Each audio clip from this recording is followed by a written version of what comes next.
laughter was king. When everything you know is wrong. We are fighting the fake news. In a few hours, she'll probably be sane enough to work herself into some sort of towering Jesus-based rage at the hazy recollection of being seduced by some kind of cruel Samoan. I'm afraid of Americans. I'm afraid of the world. I'm afraid I can't help it. I'm afraid I can't. I'm afraid of Americans. I'm afraid of the world. I'm afraid I can't help it. I'm afraid I can't. I'm afraid of Americans. Who are these people? These faces? Where do they come from? They look like caricatures of used car dealers from Dallas. And sweet Jesus, there are a hell of a lot of them at 4:30 on a Sunday morning. Why in the hell would you sign up Colin Kaepernick to be the face of your new campaign when usually you try to sign, I don't know, athletes who are actually competing? Why not LeBron? Why not? You know, and if this is the 30th anniversary, why don't you just bring back MJ? Who is still competing? Because he's not competing either. I said if this was a special thing, bring in various faces, not just one. Well, they did. That's the ad. It's like Serena Williams and LeBron James and Colin Kaepernick's in the ad for like 3 seconds. Oh, he's the one narrating it. Oh, so what? And then you see him at the end of it. You know what? Mike Rowe narrates fucking everything, and I don't watch Dirty Jobs, so give me a break. I'm not buying a Ford because of Mike Rowe. I've noticed that the longer that Colin Kaepernick is unemployed, the longer and longer his fro gets. I know. The boy needs a job and a haircut. No, I don't have any problem. Listen, like I said, you know this already. I don't have any problem with his stance. I don't have any problem with his protest. I have many problems with the fact that he's not in the NFL. I'm sorry, dude. He sucked. Yeah, but there are a lot of people that sucked worse that had jobs in the NFL, and that's the point that his lawyers But not at quarterback. Yeah, there were. And that's the point his lawyers are going to make. Anyway, they're willing to work cheap. He wasn't like the Nike thing. Okay, fair enough. That I really just mentioned the Nike thing to like segue from money into stocks, because now I'm going to segue from stocks into pot. Woo! You know how fun that is. Yes. And of course, if we're talking stocks and we're talking pot, we're talking Elon Musk. Yes. He went on to the Joe Rogan podcast and smoked some weed. In a 3-hour show, they smoked some weed. A lot of weed. 48 executives have left Tesla this year. The analysts have downgraded the company's stock. The chief financial officer quit. The Air Force has launched an investigation into the matter. Now, that's an interesting one because the world and the country has definitely moved on as far as pot goes. It's probably going to be, I wouldn't be surprised if it's legal in Texas by the time we get to the next presidential election, for instance. Especially if the veto thing happens, that's going to push Texas even farther to the blue. The government and the military have most assuredly not moved on from pot. No. Let me explain to you, as someone who has done business very recently with the U.S. government, they have not moved on. Now, the people maybe have, but if the people want to remain employed by the government, they have not moved on from the pot. And Tesla has a bunch of high-value contracts with the Air Force. Well, see, and I don't think that really the pot has anything to do with them launching the investment. No. I think they're using that as the linchpin. Okay, but the security clearance is definitely contingent upon stuff. Okay, and one of those stuffs is not doing the pots. Yeah. You know the thing I was the most irritated about this Elon Musk Joe Rogan thing? Everybody's about, the pot. Like, dude, they were on the air for 3 hours with Joe. They smoked, what did they smoke, a joint, right? They fucking smoked. They were done in 10 minutes. If even that, did anybody clock how long they spent smoking? Like, it was less than 10 minutes. I should do that. I would just be curious how long they passed that back and forth. You should watch that on YouTube. Because you know what they did for 3 hours? For sure. They drank whiskey for 3 hours. For sure. Whether he smoked pot for 5 minutes or 15 minutes or a half an hour, they drank for 3 hours for sure, and nobody has said a word about that. And you want to talk hypocrisy? But it would be really interesting if he loses his security clearance over it. Because, like I said, the government doesn't think this stuff is funny. And then Azalea Banks is a friend of, like a friend of a friend who knew some people that were around Elon and said that she'd seen him on some acid, LSD. I wouldn't be Lucy surprised. in the Sky with Diamonds. I wouldn't either. That's the hypocrisy of the drug war in this country, bruh. If you are rich, you could do whatever. You can do, that's why all of a sudden we're worried about opiates. You know what opiates are? It's called heroin. Yep. Only for white people it was prescription-based, and for black people they had to buy it in the hood. Now all of a sudden that the white people are hooked to this stuff, now it's a disease. It's a sickness we need to cure. When it was black people, they were crack addicts, right? That's the hypocrisy of all of this. And that's what's so fascinating to me, because Elon's on the other side of that wall, and they're still harshing him about smoking out. It's just crazy. Well, I mean, honestly. I don't want y'all doing bath salts and trying to break into my house, on like angel dust strength. Like, that's not a good look for me. But I don't mind if you smoke. Hey, listen, I'll be honest with you. You want to do some coke? That's on you. I know what it does. I'm not stupid. Listen, I know if I drink 3 Red Bulls a day, every day, I'm going to die eventually from something that happens to my heart. If I do cocaine every weekend for part of my life, the same thing could happen. And you'll lose a nasal cavity. So what's the difference? Why am I allowed to go buy Red Bull, but I'm not allowed to do a line of coke? I'm a consenting adult. I think adults should be alive. I'm a libertarian in this way. I believe adults should just don't hurt other people. And if that's the lifestyle you want, so be it. If you can afford it, go for it. Sure. Yeah, why not? And Elon can. So I'm just... Yeah, but with Elon, though, he is... I don't have a problem with smoking weed on the Joe Rogan Experience. I don't have a problem with that. What I have a problem with is that you can tell that with Elon Musk, it wasn't like, oh, yeah, man, yeah, I'm just here doing my thing. It was a bit. Smoke. It was a bit. Yeah. And it's a way... For him, it was part of a PR campaign to make him seem like he's this normal. He's the everyman. Cool. Yeah. Okay. You're a friggin' fraud. We've proven that. We have proven that on this podcast that Elon Musk is a fraud. Right.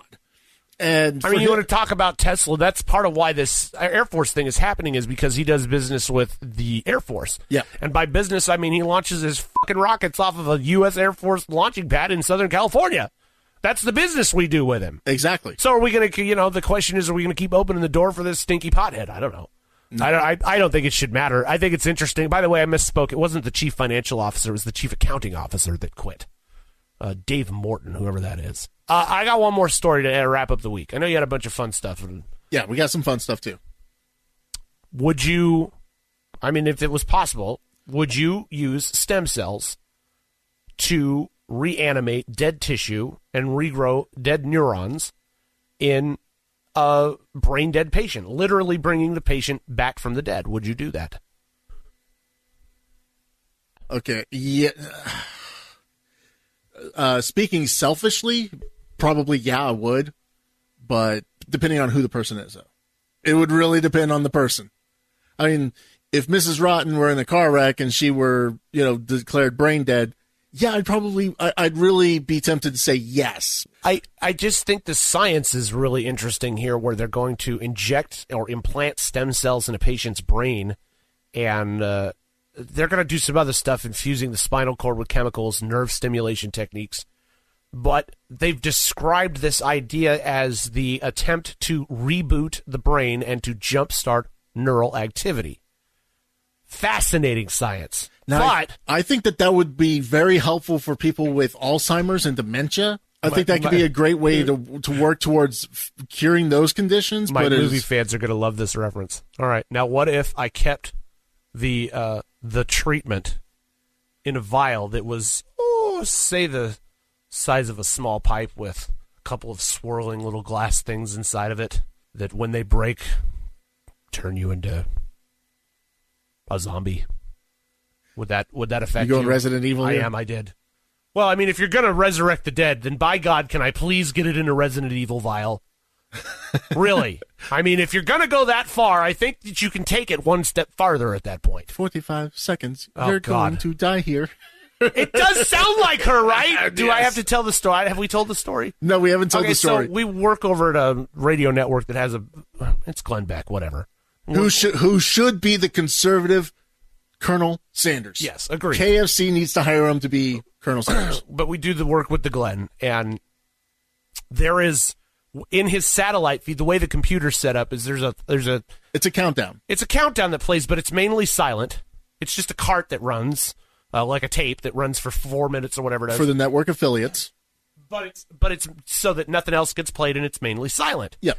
And then All of a sudden, there's a voice, and the voice says, she goes, 45 seconds before network feed in satellite break, or some stupid thing like that. And I swear to God, they hired the little creepy chick from Resident Evil. You're all going to die down here. That's her. That's the voice. 45. Anybody that happens to run Glenn Beck, that's like a radio person that can hear the satellite, you know exactly what I'm talking about. I know what we're gonna do We got to record it. for Monday's episode. Oh, no. Oh, God, wait. No, because I have this already. I did this. So I actually took a video at the network that totally, just listen. All right, so part of what we do here is we feed down time cues to the network to basically tell them when we're back.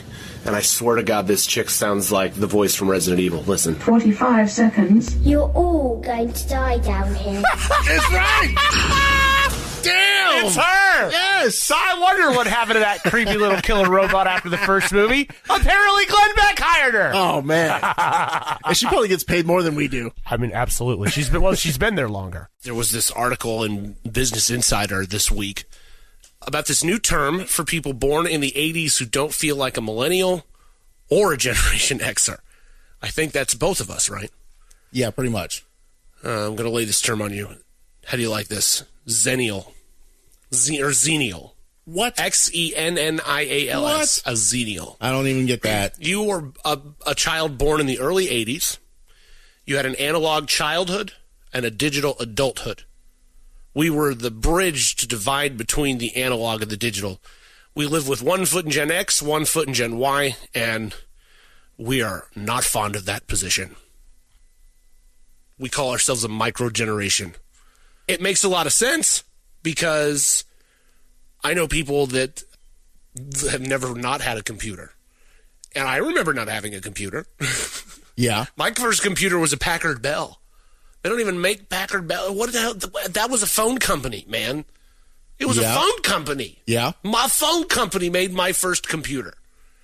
And if I wanted to download porn, that was like an all-afternoon adventure waiting for one digital image. At that point, you might as well just go to the store and buy it. The saturation with social media is just this huge part of the problem.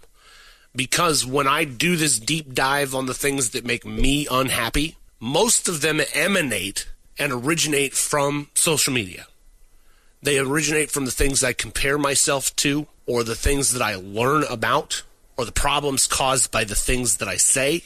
And, and I'm not like a huge Instagram person. I'm not a huge Twitter person. We teach these poor kids to compare their lives to this fake thing on social media, and it just tears them apart. I mean, there's no way they'll ever be as cool as the next kid. There's no way that they could ever live up to this image of the next person over that has been created, and they hate themselves for it. And I mean, when you start out hating yourself as a kid, you're going to, by extension, hate everybody else. That's how it works. And then you add into the mix of all of this the expectation that society places on us for achievements that aren't realistic, that we, these things, these benchmarks that we're supposed to measure up to that aren't real. In other words, you have to, to some extent, play the cards that you are dealt in life. Not everything is possible all the time. Okay? You and me, for instance. I'm sorry, Robert. It doesn't matter what you do in your life for the rest of it. You are never going to be an underwear model. That's not true. It could still happen. Hey, if That's the message kids get. if you can have plus size models in Sports, if you can have plus size models in Sports Illustrated, if you could have plus size models walking a runway, obviously I could be an underwear model. That's not true. I know. But that's the message that kids get. They also get participation trophies. Is that everything is possible? Oh, yeah. It's not. That's a tough lesson to be taught. Yeah. But it's true. Kids in urban areas, in the poorer cities, right, that all want to be basketball stars. Is that really the smartest move? No, because only 1.8% of everybody becomes a professional athlete in any way, shape, or form. So it's not a productive use of your time. I'm sorry, basketball, football aren't going to happen for most of us. I don't want to take away from this sort of optimistic, the drive to be optimistic, but I think a little bit of realism needs to be involved here too, because when those are all the messages that you get, you have you're going to lose touch with reality. That's the first part. Well, the key thing is it is by all means good and okay and great to have dreams. Right. Absolutely. To have hopes and dreams. I mean, we all grow up with those. Kids wanted to be astronauts. Kids wanted to do this. Kids wanted to do that. That's fine. But there comes a time where you have to know that you need to manage your expectations. You heard this week that Martin Shkreli was sentenced. Pharma bro. We learned a couple of things about this guy. I freaking hate this guy. We learned a couple of things about him, though. There is a story going around about Martin Shkreli and about what happened at his sentencing, specifically the way he responded to the sentencing. Oh, you're not talking about his net worth finally being revealed? No, but that's one of the other things we learned. During the sentencing, he started crying and begging for mercy or whatever. Well, I mean, you would too if you had to surrender. You're going to be some dude named Bubba's boyfriend for the next 7 years. Yeah, that's not going to be good. You've had a really smug, nasty kind of attitude, and guess what? They get MSNBC in the freaking prison, dumbass. Somebody's gonna stick a wiener in you and wipe that smile right off your face. Yeah, I'm sorry, but a net worth of more than $27.1 million. He's gonna have millions of dollars still in his hands. He's gonna lose a lot of that though, because he's gonna have to pay outstanding federal and state tax liabilities, judgments, and legal fees, and he had to surrender nearly $7.4 million in assets, including what do you have to give up? The $2 million Wu-Tang album he bought. Do you think that he actually listened to it? God, I hope not. Let me rephrase that. Work it out. He shouldn't have, because if you were a collector, you keep it in the packaging. That's what I was going to say. But so this guy being if he did listen to it, it's worth less now then, right? Yeah, but him being the massive douchebag that he is. Could you get the CD packed up and then give me the download files too? Do you think he got the hookup? Oh, I'm sure he got the hookup, but I mean, if I'm paying $2 million for a Wu-Tang album, did he listen to it before he bought it? No. I have so many questions about this Wu-Tang thing. Wu-Tang would not, Was he really a fan, or was this just an F you to everybody? Honestly, I bet you money it was an F you to everybody. Because when he bought that was during the height of the whole thing when he was the CEO of a pharma company, Turing Pharmaceuticals, and that was the company that was... they jacked the price of an HIV drug by more than 5,000%, and a lavish lifestyle who was always acting like a little douche. I mean, when you get the name Pharma Bro, there were some questions on social media that I feel like we should answer, because I bet you I can guess what the most asked question is, because I've been looking for his reaction. Okay. What's the most... Been looking for video. What do you think the most asked? Did he cry like a bitch? Well, and so the answer is probably yes. Well, the answer for everybody that was in the courtroom is yes. But there's no video. No, but we have people. There's no video, and there's a reason for that. Well, we don't need video. There's no audio either. Yes, there is. No, we have it, but no other people don't. Because we have people. We have people on the inside. But it's a federal courtroom. And that's why there are no video or audio recordings of the proceedings inside of the courtroom. So, like if somebody gets busted, that they allow. Right. If somebody gets busted at a county or state level, you can haggle with the judge usually and get some cameras allowed. But in the federal stuff, it's not allowed. But we paid somebody off. And so this is exclusive content of Martin Shkreli's reaction to his sentencing this week. 7 years in prison is what he's going to have happen. Now, we paid a guy a lot for this. But this is essentially, this is exactly what happened. Exactly. Answering the question, did he cry like a bitch? He did indeed. Not so much like a bitch, more like a baby. More like a baby with a skin knee. Actually, that's a baby in need of a nap or a changed diaper. Ooh, changed diaper. That's what it is. He probably himself and needed his diaper changed, and then that's what he said. He probably had a stream running down his leg. So now you know both the answer of why there is not any other audio and. And for all of that, $2 million Wu-Tang album, the HIV drug price gouging of 5,000%, and the EpiPen stuff is why he is named officially the very first Dudes from Dallas Dick of the Week. Non-smokers now want extra days off to make up for smokers' cig breaks. Let me see if I understood this correctly.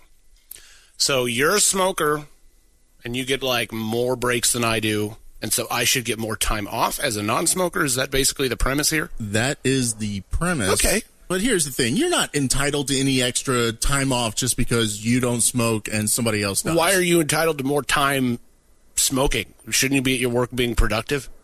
No. Well, yes, but... I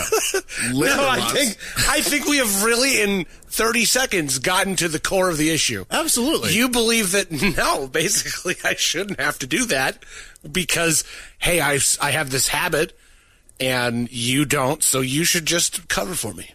Well, see, according to this study, your whole life's been like that. According to this study, the smokers spend the equivalent of about 6 days per year on cigarette breaks. So the non-smoker... Wait. Okay, I have a problem with this right off the bat. Yeah. Where in the hell do these people work that they're getting all of this extra time just to, smoke cigarettes? Well, see, I don't think that they're really getting extra time to smoke cigarettes. I think what they're doing... No, because... Well, okay, so that's how it's been laid out, right? Is that... Well, yeah, of course that's how they lay it out. You're taking, 3 times as many breaks as I am. Where the hell's that happening? It doesn't. So how do they think they have a case here? Well, a study came out, and they asked for opinions. And there you go. Studies and opinions. There you go. Study came out. Well, yeah. I mean, it was published by USA Today. See the story in the New York Post. That is a scientific, top-notch journalistic. USA. Yeah. Is it a USA opinion poll? Yeah, probably. Yeah. I mean, but who cares? I mean, the simple fact of the matter is workers in tech, retail, finance, and insurance spend the equivalent of more than 20 days per year on cigarette breaks, while workers in real estate spend about 5 days per year on a smoke break. So full disclosure, I have been both a cigarette smoker and a non-cigarette smoker in this. Same here. And I have worked in a tech-related field. I've worked in retail. Haven't worked in finance or insurance because you got to be smart for that. No, but I worked in the financial district in San Francisco. You may be working in the financial district, but... I'm just saying I've been around those people in that environment. And the thing that I don't recall on any level is a bunch of people huddled out front smoking cigarettes. Now, I'll tell you that in big cities, part of that is because there's little fire escapes that people can... I mean, it's kind of built into the architecture of the building that you can kind of poke your head outside. So I think maybe that's part of it, but I just don't recall all of these cigarette breaks. Especially not anymore. If you work in a government building, you have to stay 20, 25 feet away. And a lot of local cities are the same way. In some of the buildings where we work at, there are people out on the sidewalk. Yep. And I think they're out there smoking because I'm pretty sure Usually. that there's like this rule that they can't smoke near the building or the parking lot, so they have to come all the way out to the street. In this case, we're talking about very major corporations these are like corporate headquarters types of offices. Okay, so I have been a non-smoker, I have been a smoker, and now I have evolved or morphed, changed, whatever, switched it up to the electronic vaping. When I was a non-smoker and worked around a bunch of smokers, they would go during their 15-minute break that they're legally given to go outside and smoke. Then they would come back, work. When it was time for lunch, they'd clock out, go. Then they'd come back. Then they would go again on their other break. And then they'd come back, work, and then they'd leave for the day. They would space it out based on when they were able to go outside. I never had a problem with a smoker going out and smoke to smoke because, honestly, if you're working in retail, I would prefer that the smokers go out as much as they can and as much as they can get away with to go smoke, so they just come back and they're a little more pleasant to deal with, especially during the holidays. After working retail, trust me. It's valid. I mean, working in retail. Anything you got to do to make a sale, right? Anything you got to do to make a sale, and anything that, for me when I was working in retail, anything to get me away from the customers for just long enough to kind of reset and, push the reset button, blow in the cartridge, and kind of get my head right, I was all for. But it didn't take away from, any time that I was supposed to be working. You know who we're going to hold accountable? Is burger flippers. Yes, because if you don't perform as a burger flipper, I'm going to replace you with a robot. Bite my shiny metal ass. Well, they were talking about doing that with this whole Fight for 15 crap. Well, somebody did. There was a burger, a Cali burger in Pasadena. And what the hell is a Cali burger? That's the name of the franchise.